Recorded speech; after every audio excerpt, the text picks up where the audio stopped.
Hi everyone, welcome to the Highlights from Ukraine podcast, your daily audio summary of the latest news reported in the Ukrainian media. My name is Artem and here is the news.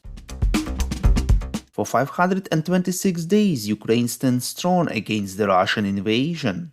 In his evening video address, President of Ukraine Volodymyr Zelensky informed that in total the Russian forces had already launched at least 1,961 Shahed drones against Ukraine, and a significant number of them have been shot down. Unfortunately, not all of them. We are working to shoot down more, to shoot down as many as possible. We are working to have more air defense systems, stressed Zelensky. The president mentioned the situation on the front line. According to him, the battles are tough, the occupiers are trying their best to stop Ukrainian warriors. The assaults are very fierce. Kupiansk, Liman, Bakhmut, Marinka, Avdiivka directions, southern directions, it is difficult everywhere. But no matter what the enemy does, it is the Ukrainian force that dominates, said Volodymyr Zelensky. Earlier, Colonel General Alexander Syrsky, commander of the Ukraine's ground forces, held discussions with commanders on the issue of an adequate response to the Russian offensive on the Liman and Kupiansk fronts, reports Censor. They also discussed ways of increasing the effectiveness of inflicting damage on Russian forces, fighting drones of various types, and ensuring the advance of the armed forces of Ukraine. He informed that on the Bakhmut front, Ukraine continues to carry out offensive actions step by step in conditions of strong enemy resistance. Volodymyr Zelensky said that he heard reports by the law enforcers on the inspection of the military commissars who are responsible for the conscription into the army. The inspection reveals many abuses, frankly disgusting ones. All the facts revealed by law enforcement officers will be presented to the public and investigated in the framework of criminal proceedings, said the head of state.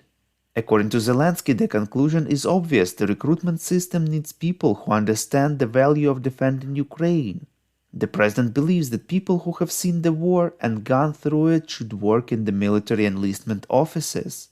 Earlier, Police and Security Service of Ukraine conducted a series of searches in cases of alleged bribes to military commissars for not conscripting certain people in the military and helping them leave for abroad. We would really appreciate if you could rate us, ideally with 5 stars, and leave a glowing review in the apps where you are listening to this podcast: Apple Podcasts, Google Podcasts, Spotify, and many others. This way more people would learn about the highlights from Ukraine and truth about Russia's invasion. Ukraine began negotiations with the United States on a bilateral agreement to provide security guarantees, reports Ukrainska Pravda. The Ukrainian delegation was headed by Andriy Yermak, the head of the president's office. These security guarantees will strengthen Ukraine's progress towards future membership in the Euro-Atlantic community, including the EU and NATO, which is the ultimate goal and the most reliable guarantee of security.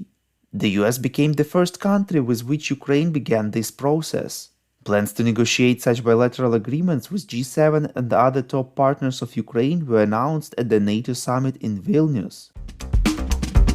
Law enforcers conducted searches at the home of MP Alexander Dubinsky on suspicion of illegal crossing of the state border, reports Hromadske.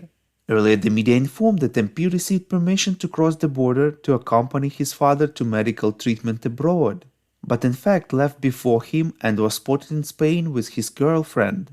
Dubinsky called searches politically motivated.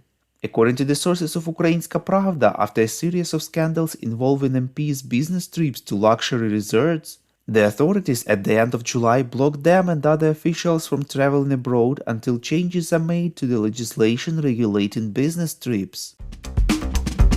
Thank you for listening to the Highlights from Ukraine podcast. We are a commercial initiative of just 2 people and we need your help to grow. Share information about the podcast, rate us in the app, subscribe to our Patreon.